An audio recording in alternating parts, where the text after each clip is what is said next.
Are there particular foods that are good for helping us when we're feeling stressed, or a lot of friends and family have been in lockdown? How do you get rid of the blues? How do you prepare for winter, I guess, build up your immunity? That's a big question. I'm sorry, we didn't warn you. That's okay.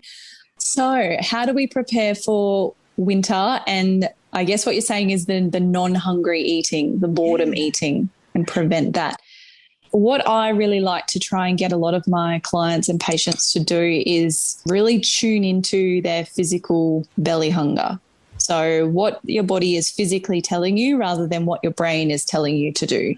Because particularly in winter, when we've got everything all shut up and we don't really want to go outside too much, it limits us to the house or in the caravan or wherever we are indoors to keep warm, which is obviously very close to the fridge and the pantry, and that's where we can tend to do a little bit more grazing. Also, when we're cold, we tend to go for more carbohydrate foods as well. So I guess you don't want to have too many of the discretionary tempting foods in the house, because if you've got to choose between a chocolate bar, your favorite chocolate bar that's in the house, or a tub of yogurt, you might not always choose the chocolate bar. So sort of setting yourself up to not have too many of the tempting foods in the house, but also stocking it full of all of those whole foods. So then when you do become physically hungry, you're able to nourish your body with what it needs and what it's telling you it needs at that time. However, if it's a bit of boredom hunger, we need to go through some mindful eating techniques. Such as? That includes,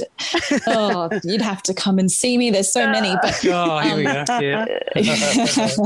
Something just as simple as stopping and assessing what your stomach, your physical organ, is doing in your body. So whether it is grumbling or whether it is just sitting there doing not much, or whether it's feeling particularly full, just tuning into what your stomach is doing. This is mind over matter. It's the mind over the It tummy. is. The tummy's the matter, and the mind, needs to be mind over matter. Well, matter might like another name, basically. I don't know at the moment. No. It doesn't matter. Okay, so it's not just about physical things. People think it's a matter of willpower or won't power, but it's actually our brain. So you work with people on their brains. Yeah, in a way, yes. I guess I do a bit of nutrition counselling, but it can be really, really interesting once we start just stepping back a second and saying, well, what is my body physically telling me versus what I think I should be doing? It's 3:00 in the afternoon. I should be eating afternoon tea. I'm not physically hungry. Do I or don't I? So it's kind of just asking all of those questions and navigating through that to get the right answer.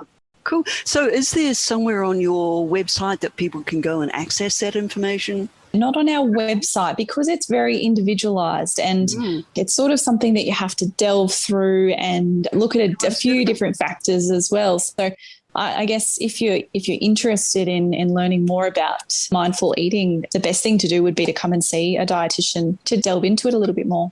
Alrighty. Thanks, Caitlyn. Thank you again so much. Great. No worries. We'll talk soon. Talk soon. Okay. Bye. Okay. Bye.